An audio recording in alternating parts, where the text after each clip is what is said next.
Now, when it comes to earning from your Amazon sites, don't procrastinate. Don't sit there and get lost in research and preparation and everything else. Just get going. Just create a site. In fact, when you finish watching the last 2 videos in this series, create your first site then. Go on, get on with it.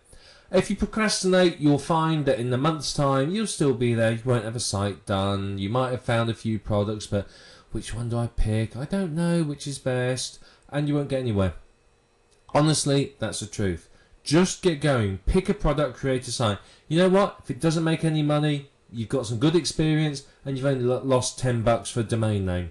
Not much, is it? You know, don't buy yourself a McDonald's Big Mac this week. You know, you made up your money. So just get creating sites, and what you'll find is, you know, we've given you a lot of information here, but as you go through, you will get the hang of it a bit better. You'll develop an instinct for it almost. And you'll find it a lot easier for you to create the sites and pick winners every time. I mean, even now, I still don't pick a winner every time. I've got sites that are doing dreadfully. You know, quite simple. I've not worked out why. Some of them I've ticked all the boxes, but they're still not making sales. So sometimes you may find a niche and think, fantastic, it's great, and realise that, well, actually, people just don't buy that sort of thing online. Yes, Amazon sell it. And yes, some people have bought it, but in most cases people don't. So, you know, just get going creating the sites. That's the best way to do it. It's better to have something than nothing. You know, and it's like almost building a muscle. Once you build the site, you get used to it, you get the hang of it, your muscles get better and better, like exercising, and you find it easier and quicker, you find shortcuts, you learn ways of automating it, and so on and so forth. So, yeah, it's better to have something there than nothing. But one thing you want to do, and this I think is very, very important, is you want to mix the values of the products you target. You know, a lot of people say, oh, I won't sell anything that's under $1,000. That's great. But, you know, people don't go into Amazon every day and go, right, I've got $1,000 to sell. People buy lower value stuff. You know, I've mentioned a couple of times, one site made $500 in December. It sells a product that sort of ranges between $30 and $50. You know, yeah, not a lot, but when it's selling, you know, 10 to 15 of those a day, and even outside of Christmas it still sells, you know, a couple a day, you know, I'm looking at sort of 2 to 3 a day, yeah, it works for me. You know, people do have this hang up on having high ticket products only, and that's not the best way. Yes, you can make more commission on it, but you've got to realise they're a lot more competitive, there's more people targeting them, and there's a lot of money to be made from a lot of the other products. So what you want is you want some of the higher commission products that sell a bit less. You may find that you know, your camera review site sells, you know, 2 cameras a month. That's it, because people don't buy that sort of product very often. So, you know, yes, you sell two products a month, but what you will find is that the lower commission products can make you a decent amount of money as well. You may find you're selling a $500 product that sells 1 or 2 a week, or a $100 product that's selling 1 or 2 a day. So you want to mix them up. The reason being is you earn a higher commission. You know, Amazon's commission rate is tiered from sort of, what's about 4 or 5%, something like that, up to about 8.5%. So you may find that you don't sell very many of the higher commission products, but you make it up on the sale of lower commission products. The lower commission product sales, because it can be quite high volume, will push you up the tiered commission bands. And every time you go up a tiered commission band in a month, everything you've sold in that month, regardless of whether it was before or after then, you get the higher commission rate.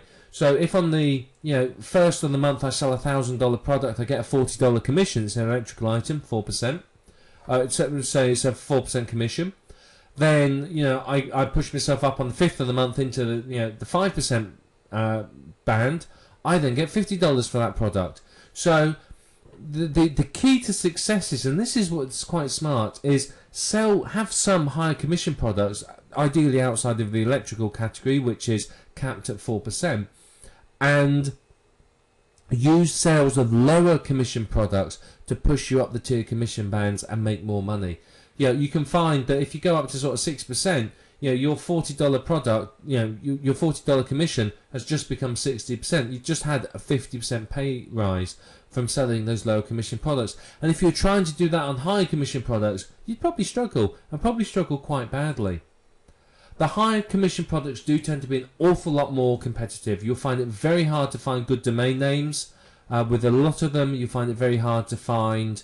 You'll find yourself ranking for them. It can be much harder, but it can be worthwhile. Even if you're low down on page 1, you'll still find you make some sales from it. So it's worth your while doing.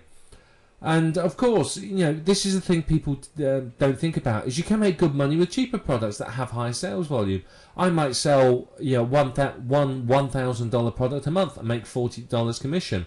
But my $100 product that I get $4 on, I might sell 10 of those a month, the same amount. If I sell 20 of those a month, I make more money. So you've really got to think about the sales volumes. It's not just the commission that is going to make a difference, it's the sales volumes too. So yes, I may find that I can make more commission on the $1,000 product, but my $100 to $200 product may sell a lot more. I may sell one a day. If I'm selling one $100 product a day, that's $4 a day. That's great. That's 4 times more, or round about 4 times more than I would earn if I sold $1,000 product a month. So really, really think about that. Don't get caught up in this. It's got to be a high value product. It doesn't. You can make good money from lower price products, and you need the lower price products to push you up the commission bands so you make more money on the higher commission products. So those are a few of the tips. These are some of my real top tips, and particularly pay attention to this, the commission levels and sales volumes. That's very, very important, and you can make an awful lot more money once you understand this and you use it. So don't procrastinate. Get on and do it. Get targeting products. Get making money. It's easier than you think it really is.